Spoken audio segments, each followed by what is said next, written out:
Hola, vamos a iniciar la fase 1, que es circuitos magnéticos o unidad temática 1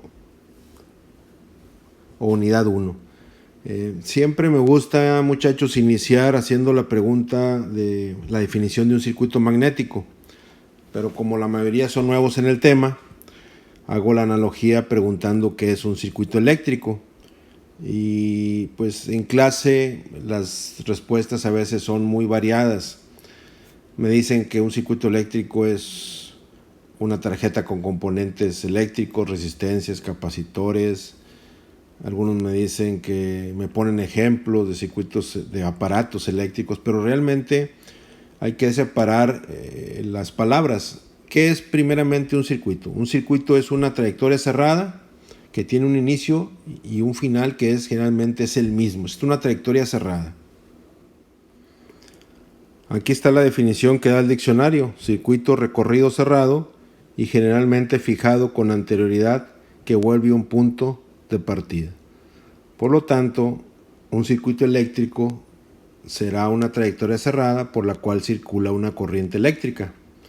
Y si hacemos esa analogía con un circuito magnético, un circuito magnético es una trayectoria cerrada en la cual queda confinado un fluido magnético. El electromagnetismo es la parte de la física que estudia los campos electromagnéticos y sus interacciones con la materia y en general la electricidad y el magnetismo. Son la base de la construcción de las máquinas eléctricas. Este es un ejemplo de un circuito electromagnético. El más sencillo que se pueden encontrar es un timbre doméstico, en donde se alimenta una corriente alterna a través de estas terminales que están aquí abajo. Esa corriente alterna pasa por estas bobinas que estoy subrayando, estoy encerrando, y esas bobinas vibran y hacen que este martillo esté golpeteando la campanilla. Es el circuito electromagnético más sencillo que se puedan encontrar. Quedamos que el flujo magnético es entonces lo que recorre, el fluido que recorre la trayectoria de un circuito magnético. El flujo magnético lo vamos a representar con la letra Φ. Φ va a ser el flujo magnético. Y ahorita vamos a ver las unidades en las que se miden. ¿Cómo se produce el flujo magnético? Pues la forma más tradicional que hemos conocido el flujo magnético es mediante un imán. Un imán, ustedes saben que está compuesto de dos polos, polo norte y sur, y ese imán produce flujo magnético, pero lo produce a través de líneas de flujo magnético. Las líneas de flujo magnético salen del polo norte y van al polo sur por fuera del imán, haciendo esto de manera simétrica y tridimensional, y por dentro del imán van de sur a norte. Entonces aquí se crean polos nortes y polos sur. Esto que está aquí son líneas de flujo magnético y son tridimensionales, están para todos lados. Entre más nos alejemos del imán, pues más débil van a ser las líneas. Entonces, una forma de producir flujo magnético es mediante imanes. Los imanes pueden ser naturales. La piedra magnetita posee magnetismo. No es utilizada de manera comercial por el bajo flujo magnético. Y los imanes también se pueden construir de manera artificial. Aquí les pongo una palabra que dice alnico, porque los imanes se construyen generalmente de varias aleaciones de materiales. En este caso es aluminio, níquel, cobalto. Es un ejemplo de un imán artificial. Ustedes los han visto, los venden en forma de herradura, en forma lineal. Hay muchos tipos de estos imanes. Este es un ejemplo de un imán de herradura, donde las líneas de flujo irían de norte a sur y se verían de esta forma, así como las estoy dibujando. Y por dentro irían de sur a norte, harían esto que está aquí.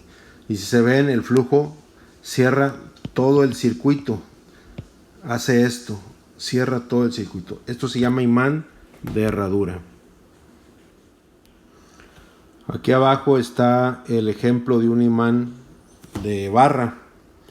Como les había dicho, el flujo sale por fuera del imán por el polo norte y regresa por el polo sur, y por dentro va de sur a norte. Entonces son los dos imanes artificiales que se construyen con aleaciones de varios materiales como aluminio, níquel, cobalto. Ya hay otros imanes ahorita que son muy potentes. Los imanes de neodimio actualmente son los imanes más potentes que existen, y son imanes de tierras raras. Acuérdense que todos los materiales están representados en una tabla periódica. Entonces es importante que investiguen un poquito más, y son imanes que están que se pueden encontrar de manera comercial. Ahora vamos a ver los electroimanes. Los electroimanes se construyen con bobinas eléctricas como estas que están aquí en la foto. Las bobinas eléctricas están construidas de alambre de cobre que se llama alambre magneto.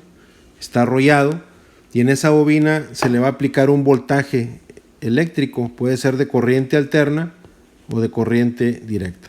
Al aplicar un voltaje sobre la bobina, que es un alambre de cobre, se establece un circuito eléctrico. Hay una circulación de corriente, y una corriente en una bobina de n vueltas, donde n es el número de vueltas, va a producir un flujo magnético. Para determinar la dirección del campo magnético producido en la bobina, tenemos que saber primeramente la dirección de la corriente eléctrica, porque la corriente puede ir para un lado, puede ir para el otro. Luego, saber el arrollamiento de las bobinas, para qué lado es, y aplicar una regla que se llama regla de la mano derecha. En la figura está indicado. Se toma la bobina agarrándola con la mano derecha. La dirección de los dedos indica la dirección de la corriente en la bobina, y el pulgar siempre les va a decir para dónde está el polo norte. Entonces, si la corriente en este caso va en este sentido, como estoy aquí en la bobina de abajo en azul, y el polo norte es aquí, el flujo que se va a producir va a ir en este sentido, de norte a sur y de norte a sur, y se va a regresar por dentro de sur a norte. Esto es un circuito magnético, trayectoria cerrada, en la cual queda confinado un flujo magnético. Si la corriente cambia, voy a borrar aquí para hacer el ejemplo. Ahora la corriente va a ir en contra. Voy a poner la bobina nuevamente. Ahorita teníamos la corriente que iba en el sentido, entraba por la izquierda, ahora va a entrar por el otro lado. Si la corriente cambia de dirección, entonces acá va a salir, y el polo que estaba a la izquierda, norte, ahora se va a ir hacia la derecha y ahora va a ser norte. Y en la izquierda voy a tener el sur, y ahora esto va a ser de norte a sur, de norte a sur, y por dentro de sur a norte. Entonces, en un electroimán, cambiando la dirección de la corriente en el electroimán, se va a cambiar la polaridad del electroimán, y eso es importante saberlo. Ahora la pregunta importante: ¿cómo se construyen las máquinas eléctricas? Recuerden que habíamos dicho que hay transformadores, motores y generadores.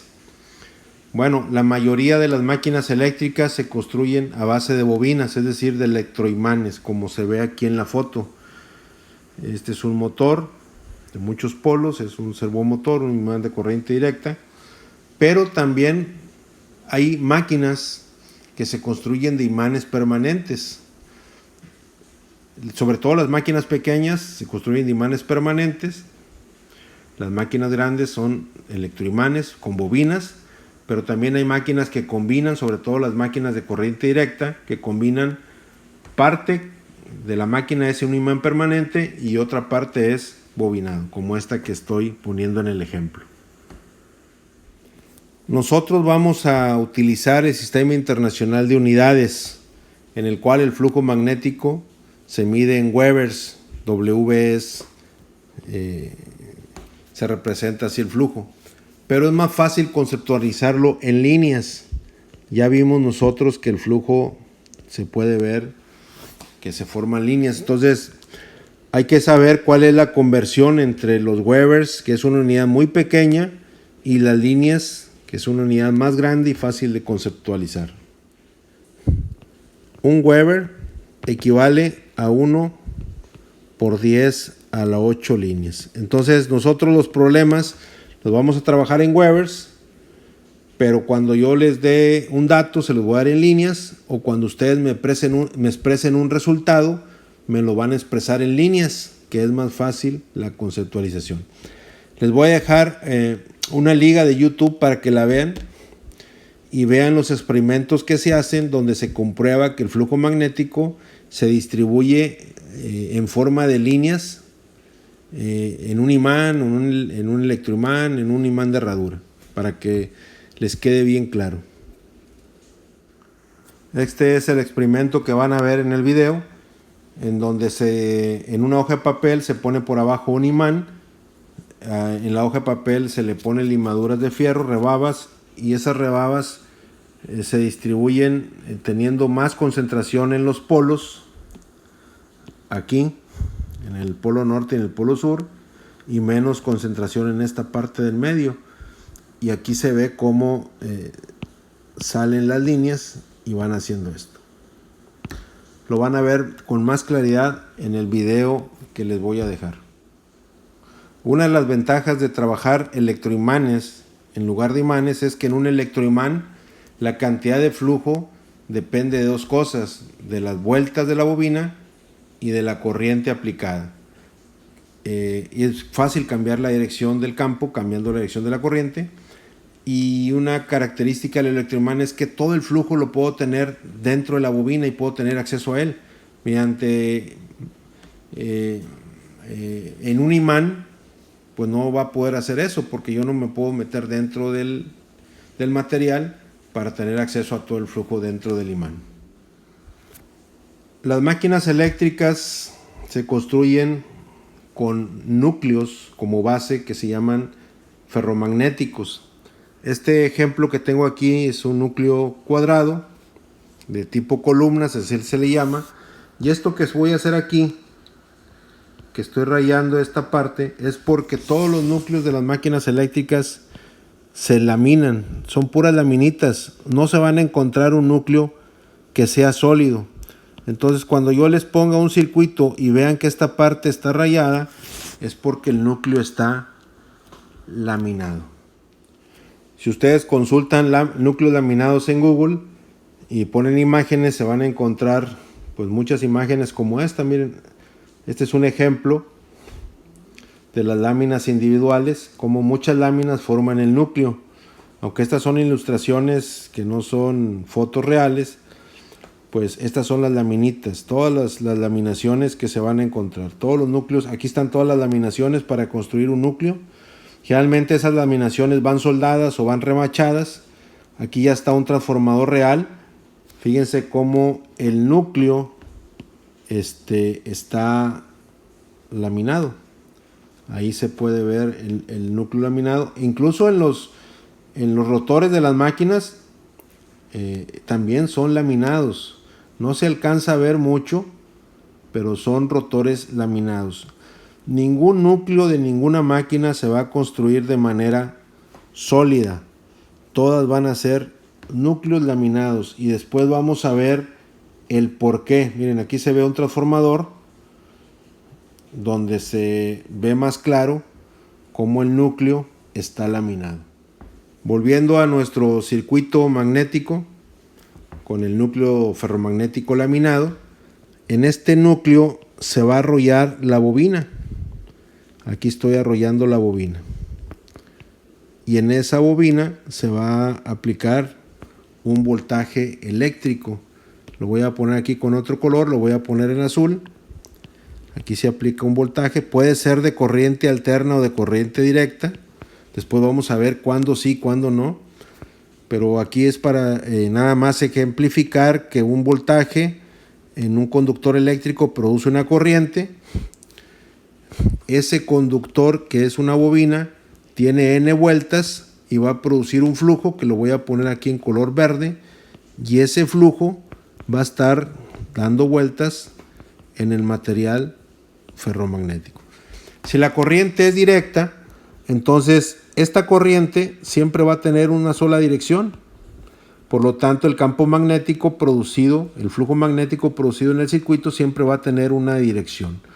No va a cambiar porque la corriente producida por la batería es una constante. Si yo quiero tener más flujo, esto en verde es el flujo magnético, o una de dos, o tengo más vueltas o tengo más corriente, porque el flujo depende de la fuerza magnetomotriz, lo vamos a ver más adelante, que es multiplicar N, que es el número de vueltas, por la corriente en la bobina. A más vueltas o a más corriente voy a tener siempre más flujo. ¿Y para qué me sirve un circuito de estos? Bueno, esta es la base de un transformador.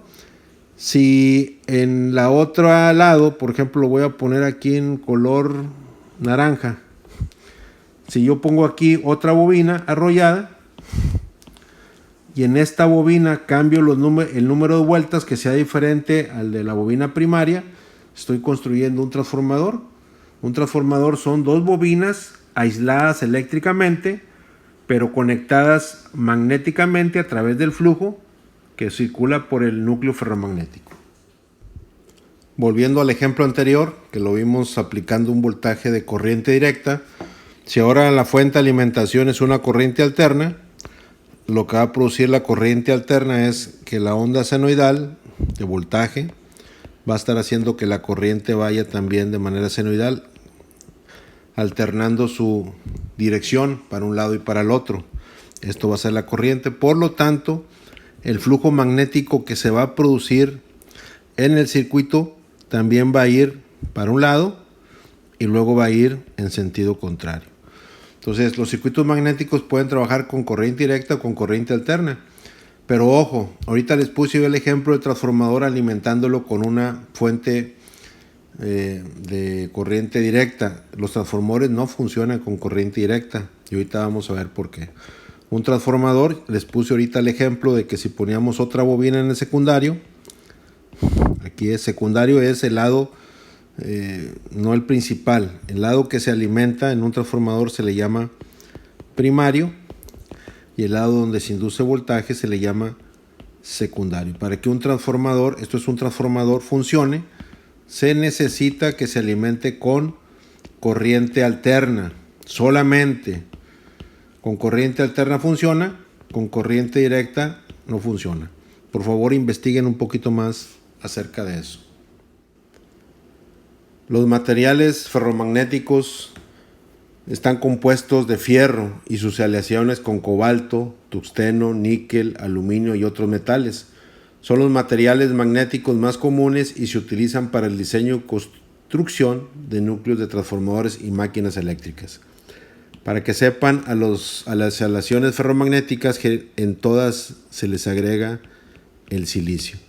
Quiero que me investiguen por qué el silicio forma parte importante de la elección de la aleación de un material ferromagnético. Existen tres elementos encontrados en la tabla periódica que son ferromagnéticos a temperatura ambiente. Estos son el fierro, el cobalto y el níquel. Son los seres elementos ferromagnéticos y son los que se utilizan en la construcción de los núcleos de las máquinas eléctricas. ¿Por qué el fierro es el que más se utiliza? Pues porque es el más abundante y es el más económico.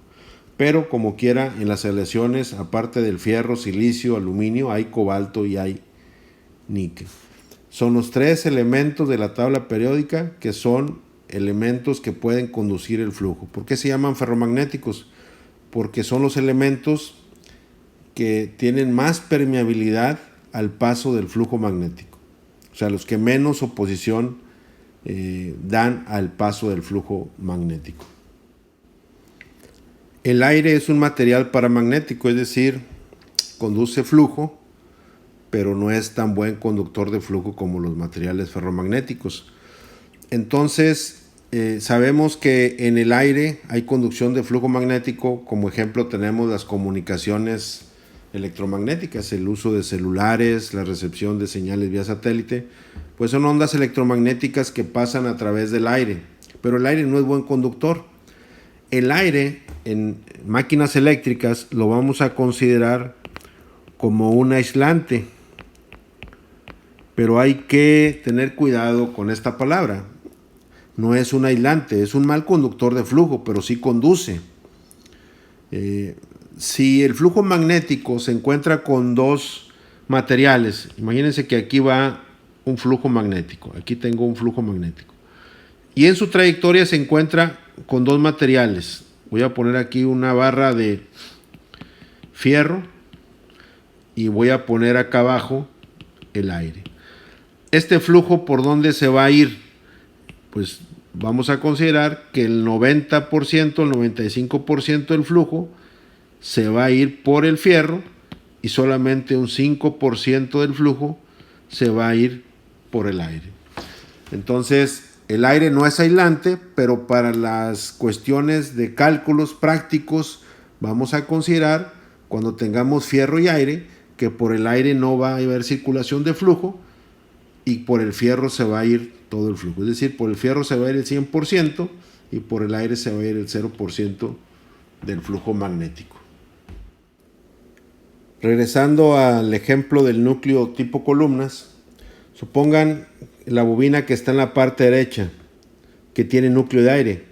Si yo le pongo una fuente de voltaje, como lo hemos visto, al aplicar voltaje a la fuente se establece un circuito eléctrico, hay circulación de corriente. Al haber corriente en una bobina de n vueltas, se va a producir un flujo magnético, que la regla de la mano derecha nos va a decir dónde está el norte y dónde está el sur. Vamos a suponer que aquí sea el norte y aquí sea el sur. Como la bobina está en núcleo de aire, pues no les queda más que establecer el flujo en el aire, pero el aire no es buen conductor de flujo. ¿Qué sucede si esa bobina la inserto en un núcleo tipo columnas construido de material ferromagnético? Pues lo que dijimos ahorita, en la realidad la mayor parte del flujo, el 95%, se va a establecer por el circuito magnético y solamente un 5% va a ser un flujo de dispersión que va a estar aquí alrededor de la bobina en el aire. Eso lo podemos comprobar en el laboratorio y se los voy a comprobar ahora que haga las prácticas. Esto es lo real, pero ese cálculo o ese tomar el 5% para los cálculos no representa una diferencia en el resultado significativa. Por lo tanto, vamos a considerar nosotros que por el aire, otra vez, no se va nada de flujo y que por el fierro se va a ir el 100% del flujo. Ahora sí le da sentido. ¿Cuál es el sentido de tener un núcleo ferromagnético? Un circuito magnético con núcleo, pues establecer un campo magnético y ese campo magnético poderlo dirigir por donde nosotros queramos. Este es un núcleo tipo columnas, pero vamos a ver otros núcleos, por ejemplo el núcleo acorazado, que se utiliza para construir transformadores trifásicos. Este núcleo que ven aquí se llama núcleo tipo acorazado, muchachos. Es un acorazado. Se utiliza mucho en la fabricación de transformadores trifásicos, aunque también se utiliza en construcción de transformadores monofásicos. En un transformador trifásico, cada pierna, cada columna, esta es una, dos, tres piernas o columnas, tiene dos bobinados. Una bobina del lado de alta tensión y otra bobina del lado de baja tensión, por ejemplo de la fase A. Y luego tienes otra bobina en esta otra de alta y otra bobina de baja de la fase B y otra bobina de alta y otra bobina de baja de la fase C. Y es la forma en que se construyen los transformadores trifásicos con núcleos tipo acorazados. Aquí están los núcleos más utilizados: núcleo acorazado, núcleo de columnas. Aquí el núcleo acorazado está siendo usado para un transformador monofásico, no trifásico. De esta manera se identifican las partes del núcleo. Las columnas aquí están identificadas y la parte horizontal es la estructura horizontal arriba y abajo, se le conoce como yugo, columnas y yugo. Ahora vamos a ver la clasificación de los materiales magnéticos. Estos se clasifican en ferromagnéticos, paramagnéticos y diamagnéticos. Los ferromagnéticos ya vimos que son en la tabla periódica 3, el fierro, el cobalto y el níquel. Es sus símbolos: fierro, cobalto y níquel. Paramagnéticos significa que estos materiales sí conducen flujo, en favor de la misma dirección del flujo, pero oponen más resistencia que los ferromagnéticos. Por ejemplo, en ejemplo de materiales paramagnéticos está el aire y está el aluminio. Incluso el aluminio se utiliza para construir máquinas de ejercicio con freno magnético. Quiero que investiguen un poco más acerca de esto. Los otros materiales son los diamagnéticos. Dia es oposición. Estos materiales son rechazados por el magnetismo, y ejemplo de ellos son el agua, plomo, cobre, oro, silicio, grafito, bronce. Fíjense que el silicio se utiliza mucho en la construcción de núcleos ferromagnéticos. Por eso les pedía que me investigaran qué características mecánicas o físicas agrega el silicio a la construcción de núcleos ferromagnéticos. El cobre también es un material diamagnético y esto es muy importante. Imagínense un circuito magnético en donde el flujo pueda irse por el fierro, pero también pueda irse por el cobre. Entonces de aquí nos vamos a quedar con la siguiente información. El fierro es un conductor eléctrico y es un conductor magnético. Pero el cobre, con el que se hacen las bobinas, acuérdense que las bobinas se construyen con un alambre de cobre que se llama alambre magneto. El cobre no es conductor magnético, pero sí es un conductor, y un muy buen conductor eléctrico. Esto es muy importante porque los circuitos magnéticos se construyen con núcleos de fierro, pero con bobinas de cobre, que los núcleos magnéticos.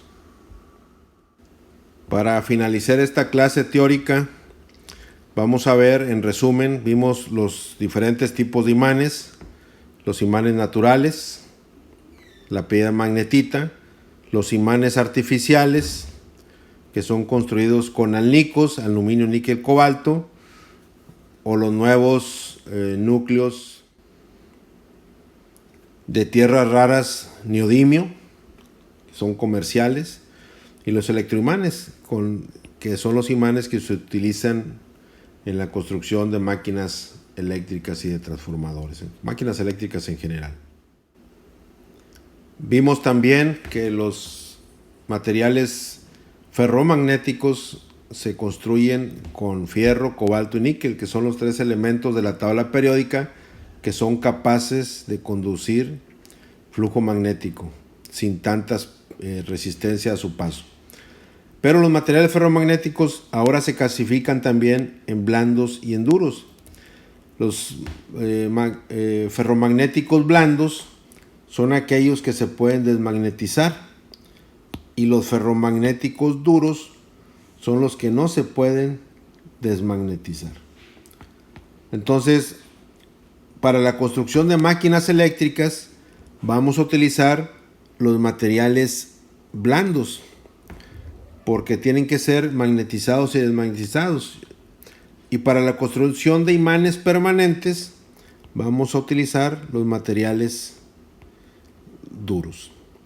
Esto es para imanes permanentes. Entonces, máquinas eléctricas, materiales blandos, imanes permanentes, se utilizan los materiales duros. Este es un pedazo de fierro. Las flechas que están ahí representan los dipolos magnéticos. El fierro, el cobalto y el níquel se caracterizan porque su estructura molecular se ve así, como dipolos magnéticos. Una flecha en donde la cabeza de flecha es el polo norte y la colita de la flecha es el polo sur. Un pedazo de fierro virgen que ha estado ahí abandonado por mucho tiempo tiene todos los dipolos desalineados. Por lo tanto, no tendrá un campo magnético con una dirección determinada, porque un campo magnético que va en una dirección se anula con el que va en dirección contraria, y esto hace que no haya flujo en ningún sentido, o el que va para arriba se anula con el que va para abajo. Entonces, ese es el fierro en estado virgen, sin un campo magnético establecido. Fíjense lo que pasa cuando ese pedazo de fierro le pongo una bobina y a la bobina le hago circular una corriente eléctrica. Esa bobina va a producir un campo magnético. Ya sabemos la regla de la mano derecha, el pulgar nos va a indicar hacia dónde está el polo norte. Vamos a suponer que el polo norte esté para acá y el sur esté para acá. La corriente entra por aquí y el flujo que va a producir esta bobina va a ser esto. Es decir, va a ir de norte a sur por fuera del imán o del electroimán, y por dentro va a ir de sur a norte. ¿Qué va a pasar con todos los dipolos del fierro, de cobalto, del níquel? Se van a alinear con ese campo magnético que se llama externo. Y una vez que yo quite la bobina o que mantenga la bobina con corriente, todos los dipolos van a estar alineados. Aquí se ve cómo todos los dipolos se alinearon. Entonces, por eso, si ustedes quiebran un pedazo de imán, si cualquier parte que lo rompan, siempre va a haber un polo norte y un polo sur, porque siempre va a haber cabeza y cola de flecha. Este es norte y este es sur. Si lo quiebro acá, aquí va a ser norte y aquí va a ser sur, etc. Entonces, esa es la característica de los ferromagnéticos, que sus dipolos magnéticos se orientan con un campo magnético externo. Si este pedazo de fierro fuera un material duro, entonces construimos un imán permanente. ¿Por qué? Porque al ser material duro ya no se desmagnetiza.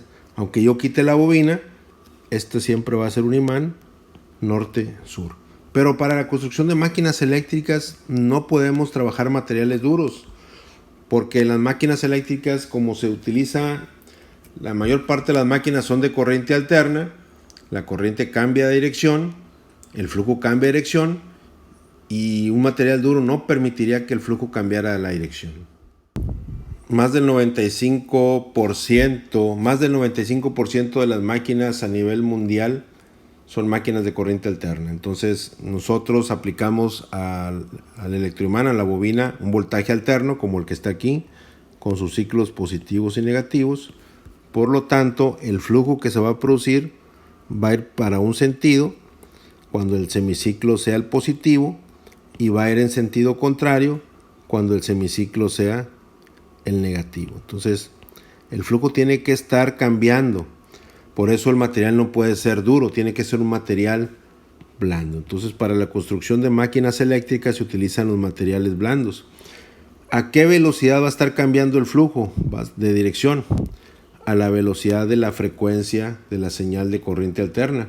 Nosotros generalmente en México trabajamos 60 Hz, en Estados Unidos igual, en Europa y en algunas partes de Sudamérica se utilizan 50 Hz. Los materiales ferromagnéticos pueden trabajar a cualquier frecuencia, no, solamente a frecuencias bajas. Si la frecuencia es muy alta, el material se va a calentar, va a tener muchas pérdidas y se puede fundir. Quiero que me investiguen cómo funcionan los hornos de inducción, porque lo voy a preguntar en clases posteriores. Hornos de inducción son hornos que trabajan a frecuencias muy altas y que pueden fundir metales, aprovechando el magnetismo.